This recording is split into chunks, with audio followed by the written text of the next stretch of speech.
Deutéronome chapitre 16, à partir du verset 1. Observe le mois des épis, célèbre la Pâque à l'honneur de l'Éternel. Que le Seigneur bénisse encore l'écoute de sa sainte parole, qui nous demande, pas à nous, mais qui demande précisément au peuple juif d'observer le mois d'Abib, le mois des épis. Et c'est un mois de solennité, c'est un mois que Dieu même il demande à Israël d'observer. Donc il y a une observation concernant des mois, il y a des célébrations qui doivent suivre ces mois. Dans ce mois d'Abib, il y a 7 fêtes à l'honneur de l'Éternel qui doivent être célébrées. Et on trouvera ces 7 fêtes dans le livre de Lévitique chapitre 23, avec quand même le Shabbat qui fera la 8e des fêtes. On a le Shabbat, on a le Yom Kippour, on a la Pessa jusqu'à la Pentecôte. Mais aujourd'hui, dans le milieu chrétien, il y a un courant de personnes qui s'élèvent pour introduire la Pâque juive dans le christianisme, qui nous amène, nous qui sommes l'Église de Dieu, à observer des préceptes qui ne sont pas ceux qui avaient été prescrits par Dieu, mais qui sont maintenant devenus des préceptes d'hommes.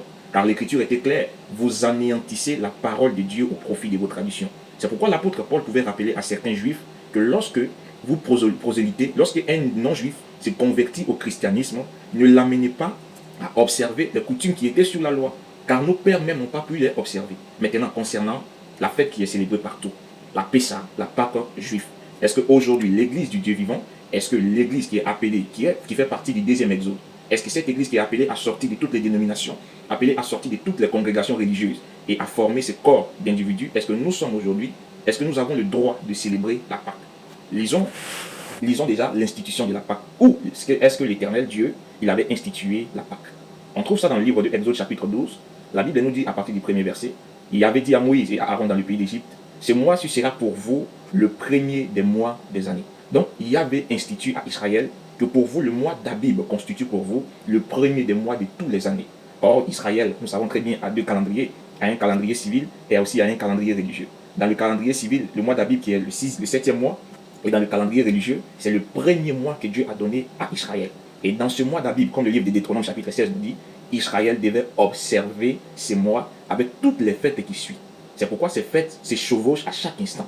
Lorsqu'on finit directement de fêter la Pâque, on rentre dans les 7 jours des pains sans levain. C'est pourquoi dans le livre de Exode chapitre 12, la Bible déclare que la fête des pains sans levain commence à la nuit de la Pâque. C'est pendant ce temps jusqu'au 21e jour. Donc, comptant du 14e jour jusqu'au 21e jour, la Bible dit que c'est le temps où on ne devait pas manger du pain avec le levain, mais on devait manger le pain sans levain parmi le peuple d'Israël. Et l'Écriture continue pour dire ceci. Il dit l'Éternel dit à Moïse dans le pays d'Égypte, ce mois-ci sera pour vous le premier des mois, et sera pour vous le premier des mois de l'année. Et le terme utilisé ici en hébreu, c'est Lachem, c'est-à-dire ce mois est à vous. C'est-à-dire ça, le mois est à vous juifs, le premier des mois de l'année. Donc Lachem veut dire à vous. Donc c'est quelque chose qui était confié à un groupe d'individus, à un groupe de personnes, qui étaient les descendants d'Israël qui avaient vécu en Égypte.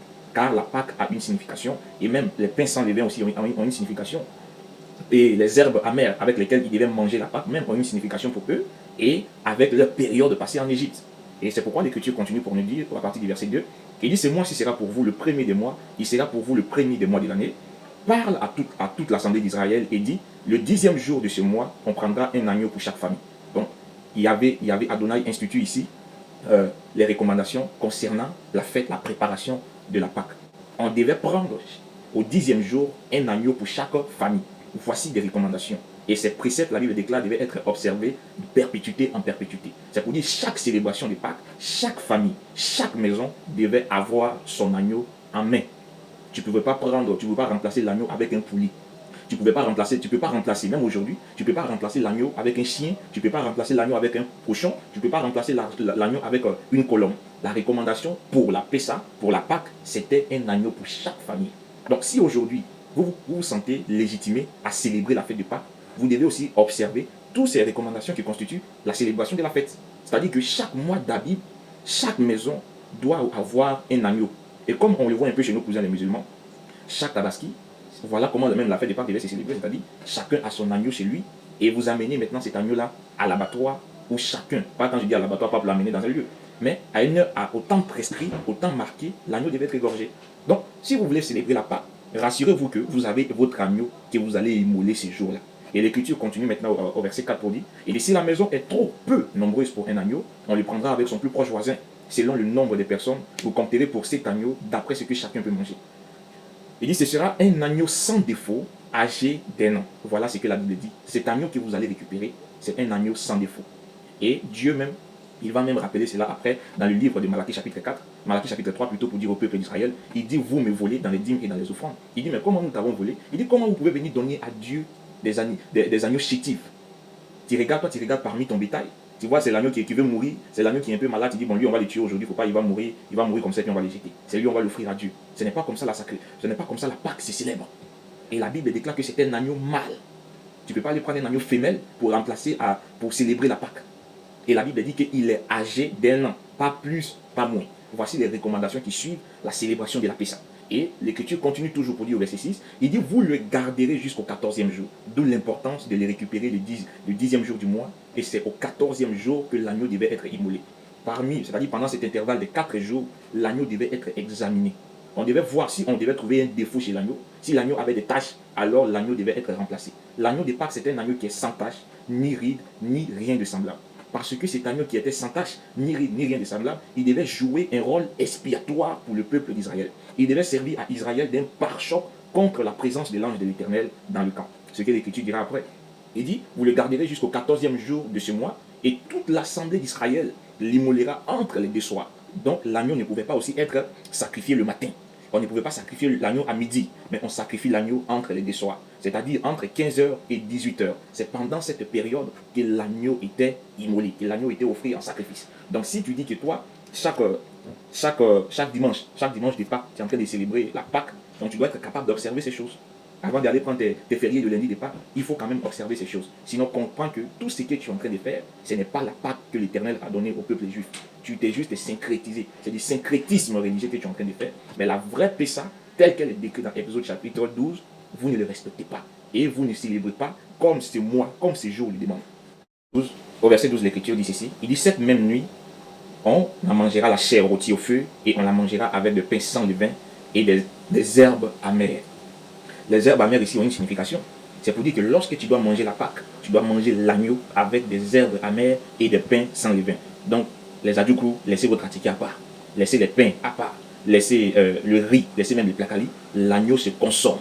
L'agneau se consomme uniquement avec des pains sans levain et des herbes amères. Maintenant, si toi tu es en train de célébrer, pose-toi d'abord la question, les herbes amères là, ça représente quoi? Les herbes amères ont quelle signification? L'Écriture nous montre que les herbes amères étaient toute l'amertume que le peuple d'Israël avait subi pendant 430 ans en Égypte.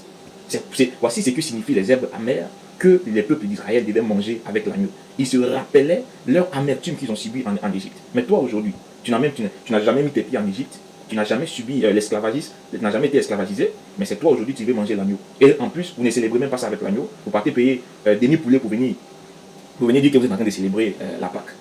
Donc l'Écriture continue toujours. Il dit, vous n'en laisserez rien, oui, non, au verset 9 d'abord, il dit, vous ne le mangerez point à demi-cuit et bouilli dans le feu, bouilli dans l'eau plutôt. Donc, il n'y a pas de sauter revenir le jour de Pâques. Il n'y a pas de sauce tomate, non. La Bible déclare que vous ne le mangerez point à demi-cuit, non qu'il soit trop saignant, il n'y a pas ça. Et bouilli dans l'eau, mais il sera rôti au feu. Voici la seule manière de préparer l'agneau de Pâques. La Bible dit qu'il sera rôti au feu avec la tête, les jambes et l'intérieur. Donc tout l'agneau entier devait être immolé et on le mettait sur le charbon ou bien sur du bois et on l'immolait. D'où la Bible nous dit que une odeur c'est-à-dire un parfum de bonne odeur montait au ciel. L'Écriture continue toujours à partir du verset 9, il dit, vous ne le mangerez point à demi-cuit et bouilli dans l'eau, mais il sera rôti au feu avec la tête, les jambes et l'intérieur. Il dit, vous n'en laisserez rien jusqu'au matin. Il n'y a pas riz couché. Le jour de Pâques, il n'y a pas riz couché que vous devez garder. Tout ce qui est de la préparation, tout le repas de Pâques devait être consommé la même nuit. Et si quelque chose restait le matin, comme le verset nous dit, il devait être consumé par le feu. Il dit, vous maintenant, au verset 14, il dit, vous conserverez le souvenir de ces jours et vous le célébrerez par une fête à l'honneur de l'Éternel. Vous le célébrerez comme une loi perpétuelle pour vos descendants. C'est pourquoi, il dit maintenant même, au verset 8, il avait dit ça. Il dit, cette même nuit, on mangera la chair rôtie au feu et on la mangera avec des pains sans levain et des herbes amères. Vous prendrez ensuite, verset 22, vous prendrez ensuite un bouquet d'hysope et vous le tremperez dans le sang qui sera dans le bassin et vous toucherez le linteau et les deux poteaux de la porte avec le sang qui sera dans le bassin. Nul de vous ne sortira de sa maison jusqu'au matin. Mais aujourd'hui, quand vous célébrez la Pâque, voici quand même des choses qui devaient être appliquées. Lorsque vous égorgez l'agneau, le sang devait vous servir de signe sur les linteaux des portes. Vous devez prendre le sang de l'agneau et puis commencer à le mettre sur les portes. Mais tu dors dans la maison de Dula, tu dors dans la maison d'un bailleur et tu vas prendre le sang d'un agneau pour mettre sur sa porte, féticheur. Donc, vous voyez que déjà même vous êtes loin, vous êtes très très loin des prescriptions que Dieu a données concernant la Pâque. Il dit, et puis Dieu même, il prescrit même avec quel genre de bouquet on devait appliquer. On devait appliquer le signe. Parce qu'il dit avec l'hysope, d'où David dit toujours, il dit, purifie-moi avec l'hysope et je serai pur. Donc vous voyez qu'il y a quand même des choses que Dieu donne qu'on ne doit pas jouer avec. Et il continue. Il dit, vous observerez cela comme une loi perpétuelle pour vos enfants. Et au verset 25, quand vous serez entrés dans le pays que Yahvé vous donnera, selon sa promesse, vous observerez cet usage. Donc l'usage d'appliquer le sang, vous devez l'observer. L'usage d'immoler l'agneau, vous devez l'observer. L'usage de le manger avec des pains, des herbes amères et avec des pains sans levain, vous devez l'observer. La Bible continue au verset, il dit au verset 26, et lorsque vos enfants vous diront, que signifie pour vous cet usage? Vous répondrez, c'est le sacrifice de la pécha, de la Pâque, en l'honneur de l'Éternel, qui passa par-dessus les maisons des enfants d'Israël en Égypte, lorsqu'il frappa l'Égypte. Donc la Pâque veut dire passer par-dessus. Quand je verrai le sang, je passerai par-dessus. Donc Dieu montre que lorsqu'il verra le sang, il devait passer par-dessus. Mais vous, aujourd'hui, où est-ce que vous avez appliqué le sang? Si vos enfants vous demandent la Pâque signifie quoi pour vous? C'est pour dire aujourd'hui, la Pâque signifie la résurrection de Jésus-Christ. Attention, déjà avec votre définition que vous donnez de la Pâque et celle que l'Écriture donne, c'est différent.